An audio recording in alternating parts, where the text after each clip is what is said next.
Central Luzon. Ilang solar-powered irrigation system sa Mangaldan, Pangasinan balik operasyon na matapos isailalim sa rehabilitasyon. Narito ang report.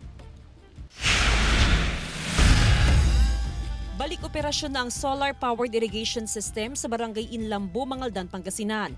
Taong 2020 nang nasira ang solar-powered irrigation system matapos na malubog sa baha dahil sa naranasang bagyo. 5 taong hindi nagamit ang pasilidad. Bukod sa solar-powered irrigation system sa Barangay Inlambo, may iba pa na under rehabilitation pa sa ngayon. Yung iba functional, tapos meron din naman siyang kanyang iba for rehabilitation. May mga nag-succeed, may mga kailangan ng parang iayos. Pero matapos ang rehabilitasyon ay muli na ito mapapakinabangan ng mga magsasaka. Bukod sa Barangay Inlambo, meron pang mga solar-powered irrigation system sa iba pang barangay. 70% ng mga barangay sa bayan ang nakadepende sa irrigation canal, habang ang 30% o katumbas ng 8 barangay ay nakadepende lang sa tubig ulan at maging sa solar-powered irrigation system. Oo, malaking bagay yun.